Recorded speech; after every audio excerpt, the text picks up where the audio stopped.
Let us look at a couple of important theories on gender role development. So what is this gender role development? Well, at some point the child realizes that he or she is male or female, and then the child learns what is expected from him or her in terms of behavior or in terms of dressing up just because he or she is male or female. So how does the child learn this? So that is gender role development. That is, what is their role as expected by the society just because of their sex. That is gender role. Albert Bandura talks about gender role development as part of his social learning theory itself. He says that children learn about gender roles by watching and imitating models. For example, a little girl may watch her mother or other elder females in the family in terms of how they behave, how they dress up, and imitate them. And that's how the child will learn about her gender role. Similarly, a boy may imitate his father or other elder males in the family, and that's how the boy will learn about his gender role expectation.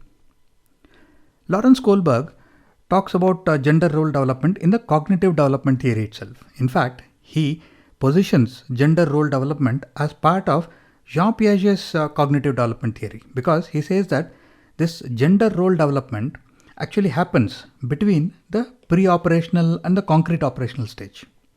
And he says that this gender role development happens through three distinct steps. He calls them gender identity, gender stability, and gender constancy. In gender identity, children realize that there is a particular difference between them and others because of their sex. That is, they start to identify what is their gender. They start realizing that there are some biological and external differences which is inherent between males and females. But still, the children think that if they behave like a different sex, their gender can be changed. That is, if a girl behaves like a boy, she will become a boy. So that is the expectation at this age. At the next stage, they reach gender stability. That is, children begin to realize that irrespective of how they behave, because of their sex, their gender cannot be changed. And then there is a stage of gender constancy.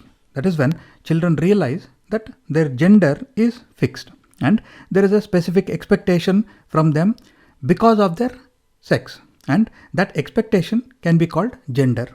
That is, because a boy is male, the society expects him to behave in a particular way, and because a girl is a female, the society expects her to behave and dress in a particular way. So at gender constancy, that's when children begin to understand what is their gender role. So these are the three steps that Lawrence Kohlberg talks about.